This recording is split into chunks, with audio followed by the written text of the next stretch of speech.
sharply, even as the country's COVID crisis breaks new records. Here to explain is Dr. Daniel Karitzkis, Chief of Infectious Diseases at Brigham and Women's Hospital. Thanks for being here.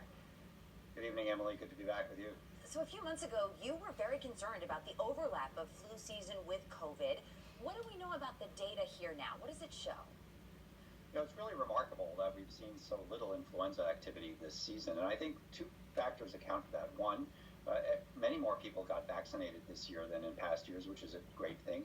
And I also think that the masking and distancing has really prevented flu from taking hold in the community this year, and that's been a great relief to all of us. Such a relief, because we're in the middle of this. We're still very much in the middle of this pandemic.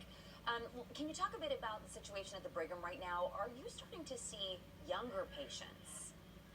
Well, we have about 85 people in the hospital with COVID-19 right now, about 25 in the ICU and 60 or so on the regular floors.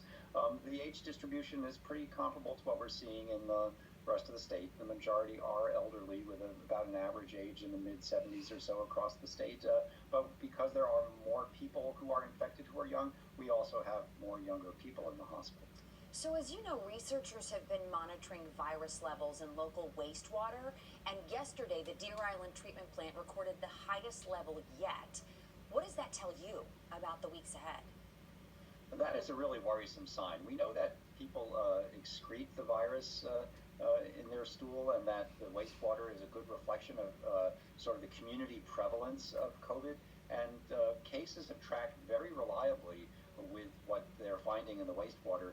The wastewater tends to precede the number of cases, so if they're seeing an uptick in the titers in the wastewater, I'm quite concerned that in the next week or two we're going to see a parallel increase in the number of diagnoses of COVID-19 in the Commonwealth. And so this upcoming, of course, as the vaccine rollout's happening, the CDC announcing more than 10 million Americans have now received that first shot. How important is it for someone to get that second shot? And if you don't, do you still have some protection? It's really important that people get the second shot. There is protection after the first shot. From the studies that have been done, it's only about half as good as getting two shots.